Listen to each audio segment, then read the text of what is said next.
Bonjour Maxime, merci de nous accorder cet entretien lors du VBTech 2015, comme on le voit derrière toi. Oui, effectivement, bonjour Déborah, merci de m'accueillir. Alors lors de ta conférence, tu nous as fait découvrir l'API REST. Alors c'est quoi ? Pour faire simple, l'API REST, c'est un moyen de communiquer entre WordPress et l'extérieur, comme toute autre API que fournirait YouTube, Twitter, etc. Il nous l'a manqué sur WordPress et on va l'avoir maintenant en natif. Et ça va ouvrir un maximum de possibilités sur l'avenir on va pouvoir créer de nouvelles applications, des nouvelles utilisations grâce à ça. Alors pour nos débutants qui nous écouteraient aujourd'hui, c'est quoi une API ? Une API, imaginons qu'on veuille faire une application mobile, iOS ou Android. L'API nous permet, avec une simple URL, d'aller chercher les informations dans WordPress qui va nous les renvoyer en JSON et on va pouvoir les afficher, tous nos articles sur une application native, quoi. Alors explique-nous les fonctionnalités de l'API REST. En gros, si vous connaissez la WP Query, c'est exactement la même chose. Vous pouvez récupérer tout type d'informations de WordPress grâce à cette URL avec les mêmes paramètres, par un auteur, par un mot-clé, etc. On peut dans l'autre sens aussi écrire des informations dans WordPress. Le canal communique dans les deux sens. C'est là où il y a quelque chose d'énorme avec cette API, quoi. On va pouvoir créer des nouvelles applications qui vont permettre d'écrire dans WordPress et de créer plein de nouveaux usages, quoi. Alors techniquement, jusqu'on ait un événement technique, il y a quoi dans cette API ? Explique-nous. C'est surtout le principe d'URL qui va nous intéresser. Donc on a l'URL de notre site avec WP-JSON derrière, plus les différents paramètres qu'on voyait. Par exemple, si on met /post avec un S, on va récupérer la liste des derniers articles comme sur la page home de notre site. Sauf que là, on fait abstraction de la couche theming avec nos templates PHP, etc., quoi. Donc on pourrait imaginer de créer un thème totalement en JavaScript avec React.js et des choses comme ça, quoi. Ce serait quoi tes bons conseils pour démarrer ?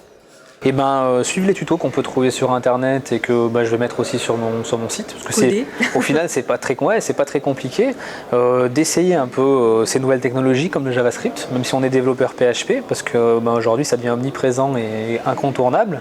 Donc peut-être essayer React par exemple, des choses comme ça. Il y a Automatic qui a mis en place un thème à base de React justement sous forme d'essai. Donc de regarder un petit peu tout ça pour ne pas être largué dans 3-4 ans quand la séparation développeur back-end et front-end commencera à ne plus vraiment exister, quoi. Et puis jouer avec l'API, faire un petit plugin extérieur qui va pouvoir s'y connecter, récupérer des infos ou même créer sa première application mobile, quoi. Et les mauvaises manips à ne pas faire ? De ne pas sécuriser déjà le canal de communication, parce que sinon tout le monde pourrait piocher dans votre API et dupliquer votre site ou des choses comme ça. On simplifie quand même la communication, donc il faut quand même la sécuriser.